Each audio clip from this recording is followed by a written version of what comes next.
Hello. हाय। आप सभी का जेके एजुकेशन यूट्यूब चैनल पर स्वागत है।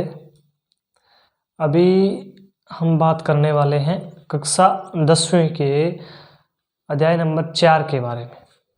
अध्याय नंबर 4 के बारे में कुछ क्वेश्चन थे जो हमने सॉल्व किए थे और कुछ महत्वपूर्ण थे जो पीछे भी रह गए थे।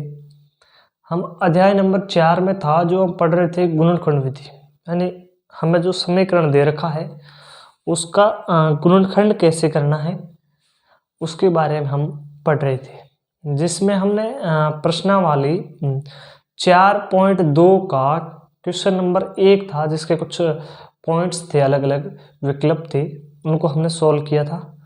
अभी हम आगे बात करने वाले हैं क्वेश्चन नंबर 3, 4, 5 और 6 के बारे में। क्या उन क्वेश्चनों में क्या दिया हुआ है, कैसे करना है, क्योंकि जो द्विघात समीकरण है उसमें बहुत महत्वपूर्ण 3 विधि के बारे में हम पढ़ते हैं। एक तो वो विधि है गुणनखंड। शुरुआत हम किससे करते हैं? गुणनखंड विधि से, जिसके बारे में हम पहले भी कुछ अध्ययन कर चुके हैं, पढ़ चुके हैं। फिर दूसरी विधि आती है, वो आती है द्विघात समीकरण। हमें क्षीरधारीय समीकरण के द्वारा ज्ञात करना होता है कि जो सर संख्या है उसके मान क्या क्या हो सकते हैं। और फिर आती है अपनी जो अंतिम विधि है वो है पूर्ण वर्ग विधि, जो थोड़ी सी महत्वपूर्ण भी है और बेसिकली हम देखा जाए तो इन दोनों विधियों की तुलना में वो थोड़ी सी कठिन भी मानी जाती है, लेकिन हमें अभ्यास के द्वारा उसको क्या करना है? सरल करना है, बहुत ही आसान भाषा में समझना है।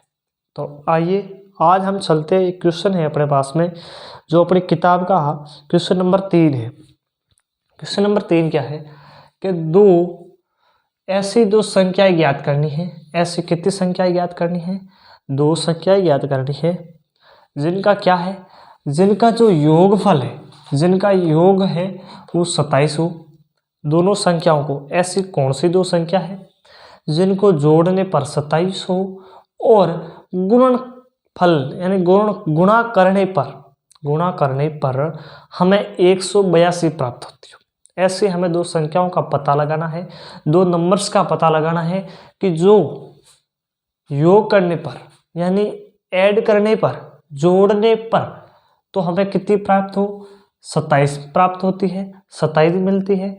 और यदि उन 2 संख्याओं को आपस में यदि हम गुणा कर दें, उन दोनों संख्याओं को आपस में हम यदि गुणा कर दें तो वे 2 संख्याएं कितनी हो जाए? 182, यानी गुणा करने पर जो उनका उत्तर है वो कितना आना चाहिए? 182 के बराबर आना चाहिए। ऐसी 2 संख्याओं को हमें पता लगाना है, जांच करनी है। तो अभी चलते हैं, हम इसको द्विघात समीकरण के द्वारा हल करते हैं, जिसमें कुछ रूप, थोड़ी संख्याओं को हम कल्पना के रूप में, हमें इसे 2 चर वाले की तरह से नहीं करना है, हमें द्विघात समीकरण के द्वारा हल करना है, जिसके अंदर हमें केवल एक ही चर संख्या का निर्माण करना है। तो हम इसमें कुछ मानेंगे, कल्पना करेंगे। तो आइए चलते मानते हैं। सबसे पहले इसका हल लिख लेते हैं। हल सबसे पहले मैं मान लेता हूं कि एक संख्या है वो x है। भाई 2 संख्या है, दोनों में से एक क्या होगी? x होगी। तो माना कि एक संख्या वो यदि x है, उसको हमने कल्पना करी है, हमने अपने द्वारा कुछ भी संख्या मांग लिया। आप x मानो, y मानो, z मानो, a मानो, b मानो, कुछ भी मानो। लेकिन जब हम द्विघात समीकरण पढ़ते हैं तो उसमें केवल हमें हर बार x दिखता है, तो हम जहां तक है वो मानने में x मानते हैं। तो हमने मान लिया कि माना कि इसका जो द्विघात समीकरण है उसमें जो उसकी जो पहली संख्या है, 2 संख्याओं की बात कर रहा है, तो पहली संख्या है वो x है। अब उसने एक कथन में दे रखा है कि योगफल है वो कितना है? 27 है। कितना है? योगफल, योग है वो अपने पास 27 है, यानी पहली संख्या और दूसरी संख्या को जोड़ने पर उत्तर कितना आ रहा है? 27 आ रहा है। पहली संख्या और दूसरी संख्या को जोड़ने पर आंसर है, उत्तर है वो कितना है? 27 है। यदि पहली संख्या x है, पहली संख्या क्या है? x है। हमने मान लिया कि जो भी हमें पता नहीं थी, जब हमें कोई संख्या पता नहीं होती तो हमने उसको मानते हैं। तो हमने भी मान लिया कि ये क्या है, एक x है, x संख्या है, तो दूसरी क्या हो जाएगी, दोनों का योग है वो 27 के बराबर है। यानी 27 में से यदि मैं पहली संख्या घटा दूं तो पीछे तो कौन सी आएगी, दूसरी संख्या ही तो आएगी। यानी अपने पास में दूसरी संख्या कितनी हो जाएगी, दूसरी संख्या बराबर हो जाएगा 27 माइनस एक्स। 27 माइनस एक्स, ये माइनस एक्स क्यों आया, क्योंकि अपना इन दोनों संख्याओं का जो योग था, पहली संख्या और दूसरी संख्या, उन दोनों का योग था वो तो सर 27 था। यदि वो 27 है, इसका मतलब यदि मैं पहली संख्या और 27 में से घटा दूं, माइनस कर दूं, तो पीछे तो कौन सी बचेगी, पीछे अपने पास में तो जो दूसरी होगी वही बची। जैसे यदि मैं आपको बोल दूं कि दो संख्या है जिनका योग है वो 20 है और एक संख्या है वो 12 है, तो दूसरी संख्या करो। हम क्या करेंगे भाई, पहली संख्या 12 है, दोनों का योग जोड़ने पर 20 आ रहा है, तो 20 माइनस 12 बराबर दूसरी संख्या की वो 8 होगी। तो यही तरीका यहाँ पर लगाना है। जैसे का जैसे ही क्या करोगे, पहली संख्या x है, दोनों का योग 27 है, तो 27 माइनस क्या कर दोगे, x कर दोगे। अब ये अपने पास पहली संख्या है, ये दूसरी संख्या है। अब अगला दे रखा है कि इन दोनों का गुणनफल, गुणनफल का मतलब होता है गुणा करने पर, गुणनफल का मतलब क्या होता है, गुणा करने पर। इन दोनों को गुणा करने पर कितना उत्तर आता है, 182 आता है।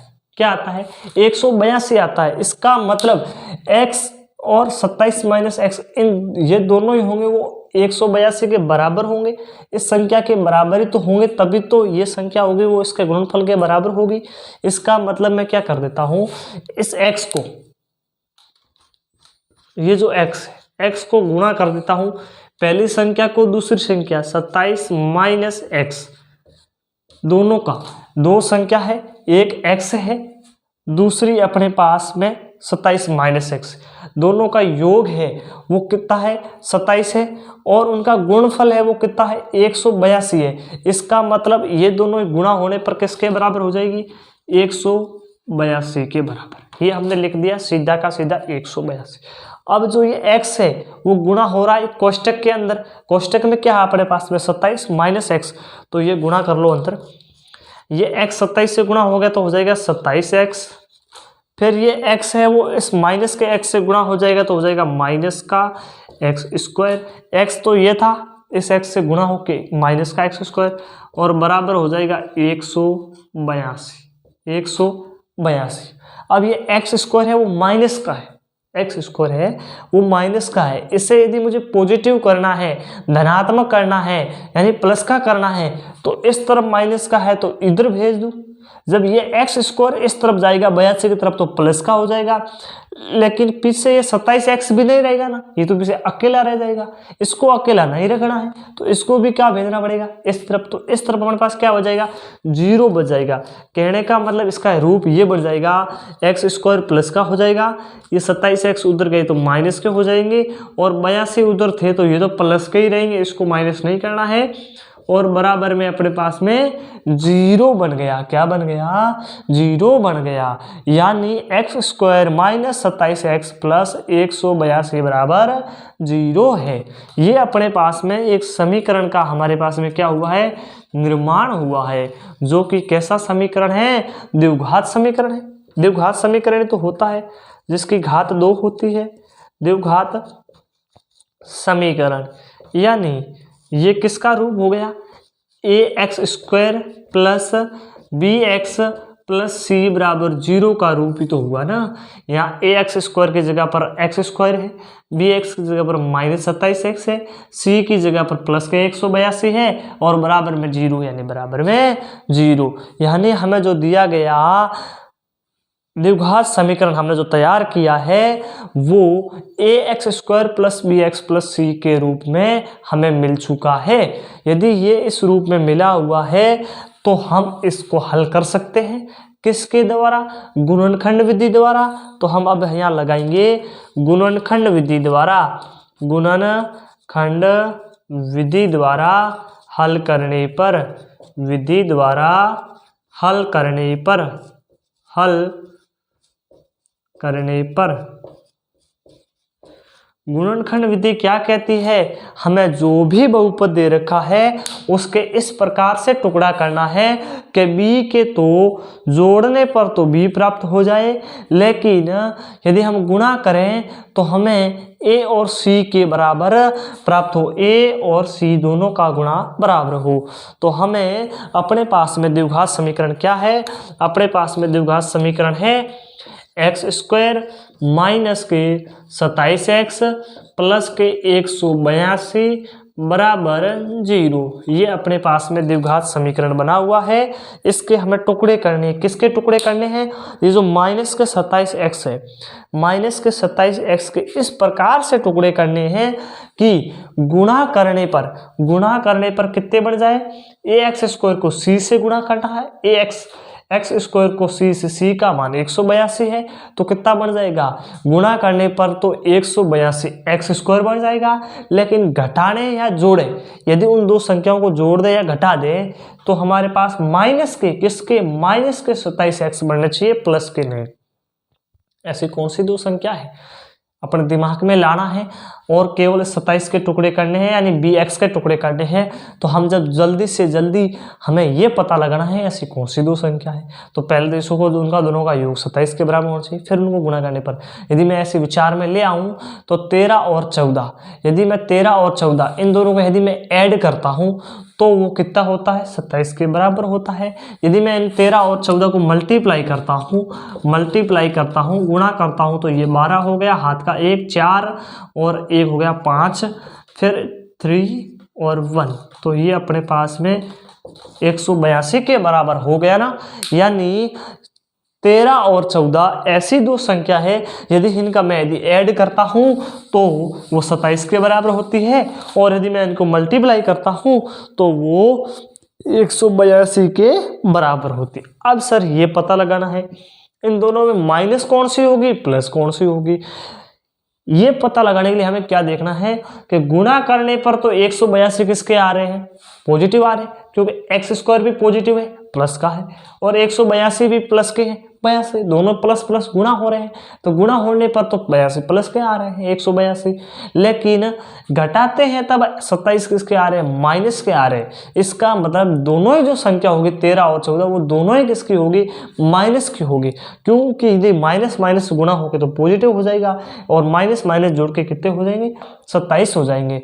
इसका मतलब इसके टुकड़े हमने कर लिए हैं, वो हो जाएगा एक्स स्क्वायर माइनस के 14x माइनस के 13x प्लस 182 बराबर 0।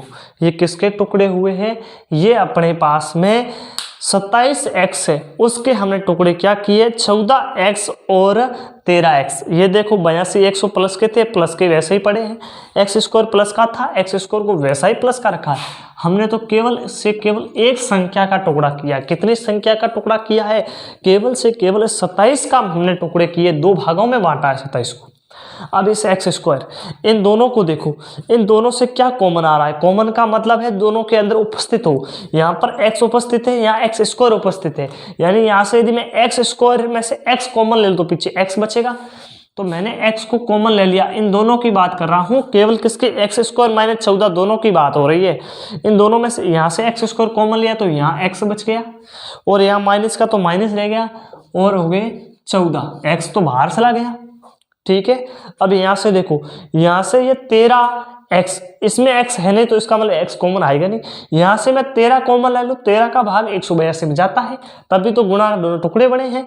इसका मतलब यहाँ से मैंने माइनस के कितने ले लिया, 13 को कॉमन ले लिया, किसके, वो भी माइनस के है, समझ गए ना। ये जब माइनस कॉमन ले लूंगा तो ये x तो हो जाएगा प्लस का, लेकिन ये जो प्लस के 182 है वो माइनस के हो जाएंगे, और 13 का भाग 182 में गया 14 बार। अब बराबर में क्या था, बराबर में तो सर 0 था, तो 0 रख दो वैसा का वैसा। अब इसको अलग करो, अब फिर देखो कॉमन आ रहा है, कैसे, ये x है वो इस पूरे कोष्टक से गुणा हो रहे हैं, ये 13 है इस पूरे कोष्टक से गुणा हो रहे हैं, कोष्टक के अंदर क्या है, x माइनस 14 यानी x माइनस 14 फिर कॉमन आ गया, तो अपने पास में बन गया x माइनस 14 गुणा x माइनस 13। पीछे तो यही बचा x, यहाँ से ये कॉमन आ गया तो यहाँ x बच गया, यहाँ से ये कॉमन आ गया तो पीछे 13 बच गए और बराबर में क्या हो गया 0 बन गया। क्या बन गया बराबर में 0। ये तो 0 पड़ा था जो हम शुरुआत से लेके आए थे, ये अपने पास में इस द्विघात समीकरण से प्राप्त हुआ था। अब इनको पक्षांतर कर दो, ये दोनों आपस में x 0 के बराबर है, ये पद भी 0 के बराबर है, ये भी 0 के बराबर रख दो तो x माइनस 14 बराबर मैं 0 रख रहा हूँ। तो x बराबर ये माइनस के उधर गए तो प्लस के, यानी x का मान 1 क्या आ रहा है 14 आ रहा है। दूसरा यदि x माइनस में 13 रख रहा हूँ तो x के उधर गए तो प्लस के हो गए, यानी दूसरा भी x का मान क्या आ रहा है 13 आ रहा है। यानी x का मान या तो 14 हो सकता है या 13 हो सकता है, दो हो सकते हैं, क्योंकि द्विघात समीकरण में हमारे पास में जो संख्या चर है जिसका हमें मान पता नहीं है उसके उतने ही मान आएंगे जितनी घात का वो बहुपद है। अब द्विघात का बहुपद है इसका मतलब 2x के मान आएंगे।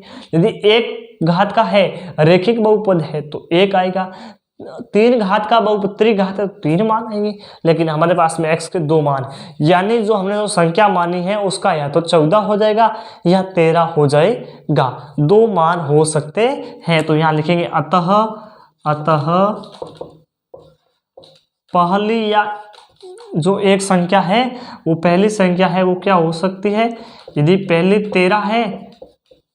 13 है या 14, दोनों में से दोनों ही हो सकती है, या तो 13 हो सकती है या 14 हो सकती है। यदि 13 लेंगे तो दूसरी 14 आ जाएगी, यदि पहली को 14 लेंगे तो दूसरी कितनी आ जाएगी 13 आ जाएगी। यानी अपने पास में x का मान है वो 13 और 14 क्या हो गया है प्राप्त हो गया है। जो हमें क्वेश्चन दे रखा था उसका हमें द्विघात समीकरण बनाना था, द्विघात समीकरण बनाने के बाद में उसको हमें हल करना था, और हल के लिए हमें कौन सी विधि का उपयोग करना था, गुणनखंड विधि का करना था।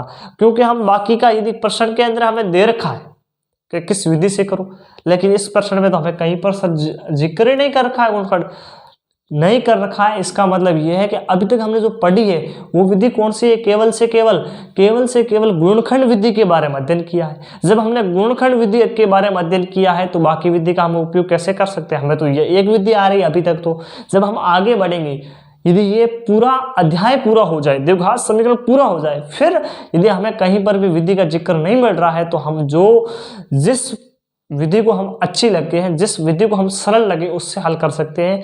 लेकिन जब तक हमें विधि का नाम नहीं दिया जा रहा है, जो विधि अच्छी लगे उससे कर सकते हो।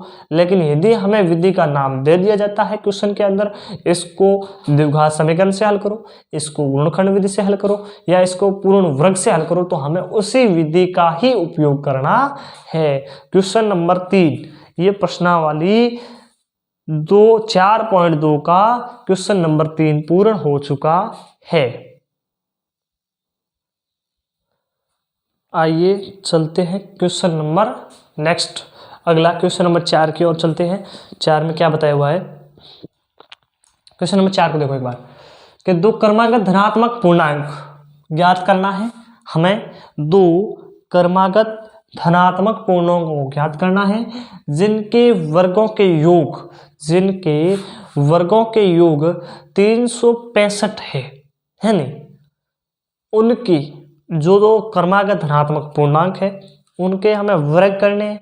वर्ग का मतलब स्क्वायर करना है, स्क्वायर का मतलब घात 2 लगानी है, यानी उनके जो स्क्वायर है घात करने के बाद में स्क्वायर के योग उन दोनों पूर्णांकों को जोड़ना है, और वो जोड़ होती है, जो योग होता है वो किसके बराबर है 365 के बराबर है, यानी 365 आता है उत्तर। हमें ये पता लगाना है। तो क्या करेंगे, द्विघात समीकरण के बारे में अध्ययन कर रहे तो इसमें भी ऐसे ही मानेंगे जिसमें पिछले क्वेश्चन में हमने माना था, वैसे इसको भी मान लो। कैसे माना कि पहला पूर्णांक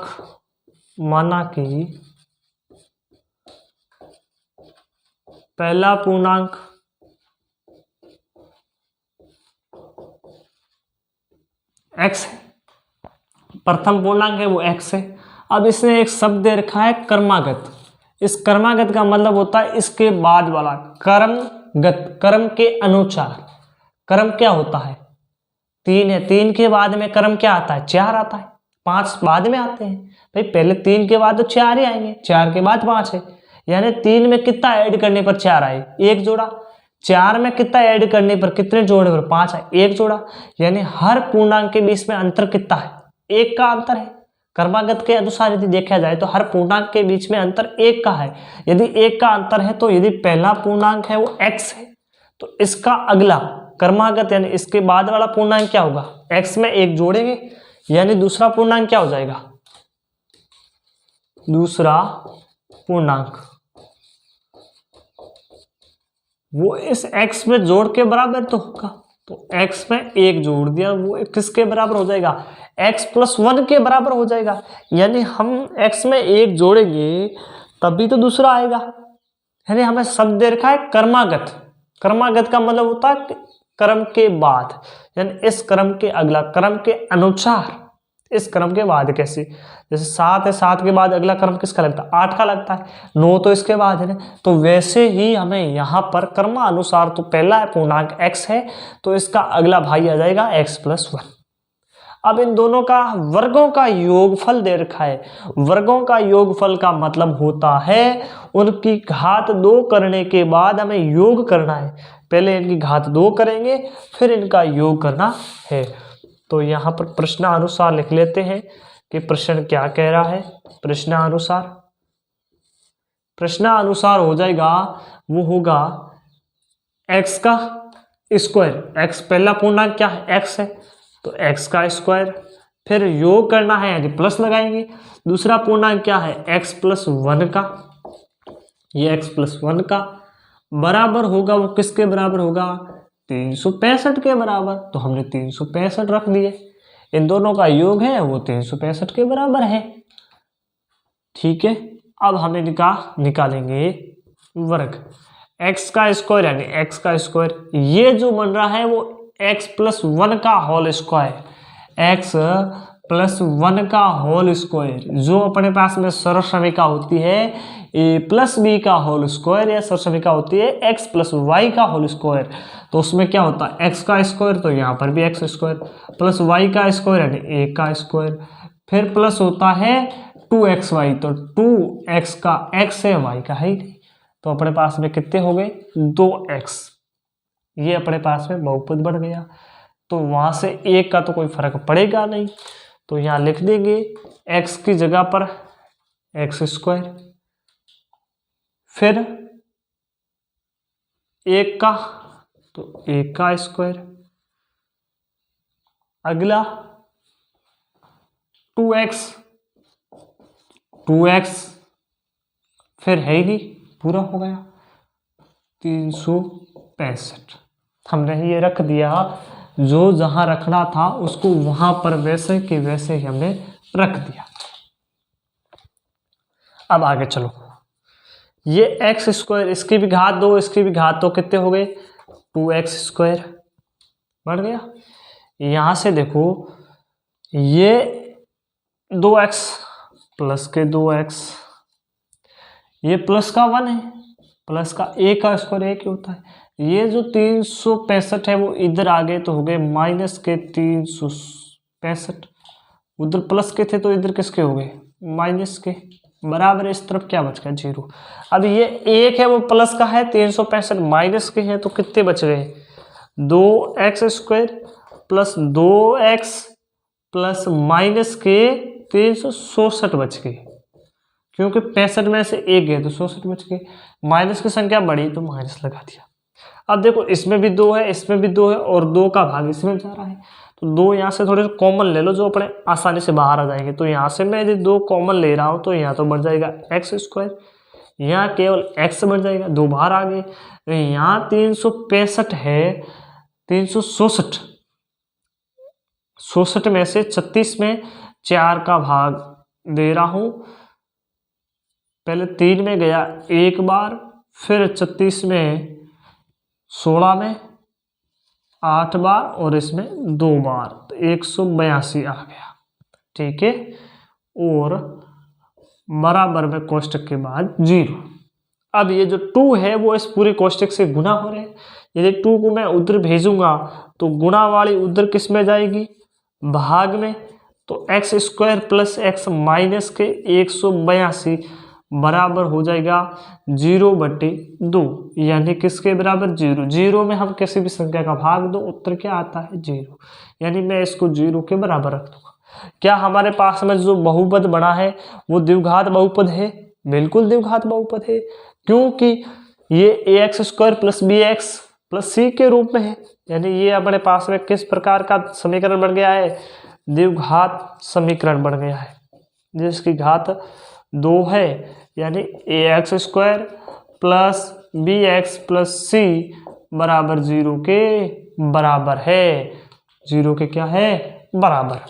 यानी हमारा ये जो बहुपद बन रहा है, ये बहुपद द्विघात बहुपद है। यदि ये द्विघात बहुपद है तो इसको किस विधि से हल करना है? गुणनखंड विधि द्वारा। कौन सी विधि? गुणनखंड विधि। गुणनखंड विधि द्वारा हल करने पर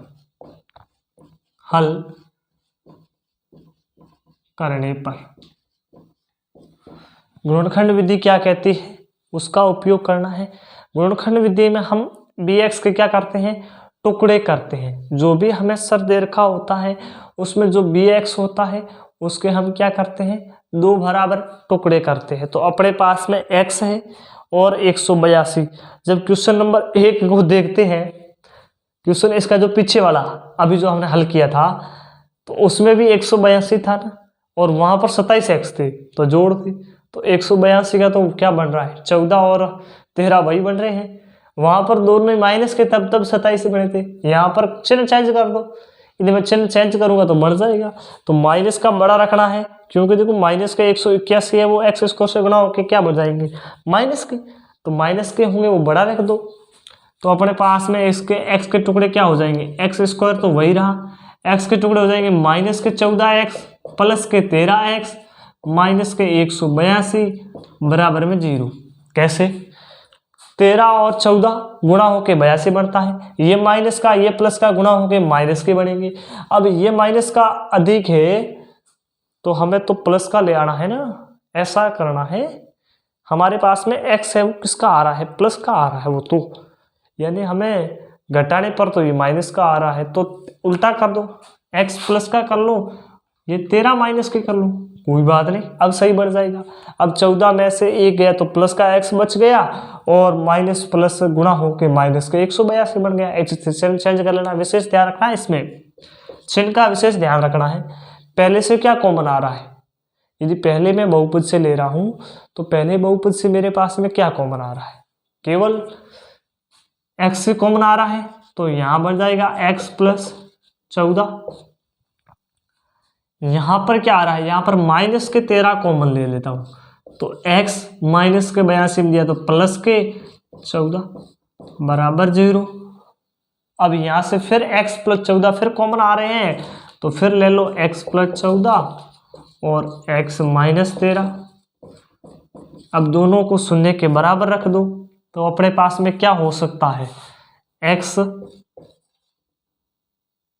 + 14, दोनों को शून्य के बराबर रखना है, तो x बराबर क्या हो जाएगा? माइनस के 14, इधर प्लस के थे तो उधर किसके हो गए? माइनस के। ये x - 13 बराबर 0 है, तो x बराबर प्लस के 13, तो ये किसके हो गए? प्लस के 13 हो गए।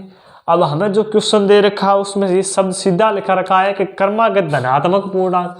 अब ये तो हो गया माइनस का, इसका मतलब कौन सा? ऋणात्मक पूर्णांक। कैसा है? ऋणात्मक है। और ये कौन सा है? धनात्मक है, पॉजिटिव है, प्लस का है। ये माइनस का, इसका मतलब ऋणात्मक है। तो हमें धनात्मक लेना है, यानी x का मान कितना हो जाएगा? 13 हो जाएगा। 13 लेना है तो दूसरा कितना आ जाएगा? अपने आप 14 आ जाएगा। जिनका योग वर्गों का योग कर दो, उनके वर्गों का 13 का वर्ग कर दो, फिर 14 का वर्ग कर दो, दोनों को जोड़ दो, 365 के बराबर ही आएगा। हमें ये है इस क्वेश्चन में, यानी अतः पहला पूर्णांक वो हमारा हो जाएगा 13, और दूसरा पूर्णांक अपना कितना हो जाएगा? 14। ये हमें विशेष इस बात का ध्यान रखना है कि हमें उत्तर को अंतिम तक लिख के जाना है। हमारे पास में x का मान आने के बाद ये मत समझ लेना कि अपना जो क्वेश्चन है जो हमने कर रहे हैं वो पूरा हो गया, नहीं हुआ है, उसको अंतिम तक पहुंचा के ही छोड़ना है कि वो पूर्ण रूप से हो गया, ये अपना यहाँ तक अंतिम है। क्योंकि 13 में 1 जोड़ा तब 14 आया, ये कर्मागत है। इस धनात्मक का मतलब उत्तर था वो एक ऋणात्मक आएगा, एक धनात्मक, तो पूर्णांक तो धनात्मक भी होते हैं ऋणात्मक, हमें तो कर्मागत लेने हैं और वो भी कौन से धनात्मक लेने हैं, इसका मतलब पॉजिटिव वाला ले लेंगे। इस प्रकार क्वेश्चन नंबर अपना है वो 4 पूरा हो गया है। ये क्वेश्चन है वो बहुत बहुत छोटे छोटे तरीके से है, लेकिन बहुत महत्वपूर्ण है। इन क्वेश्चनों का महत्व इनका बहुत अधिक है। आइए चलते हैं क्वेश्चन नंबर 4 की ओर। क्वेश्चन नंबर 4 क्या है, देखो क्वेश्चन नंबर 4 में अपने पास में है एक समकोण त्रिभुज की ऊंचाई उसके आधार से 7 कम है। यानी एक समकोण त्रिभुज है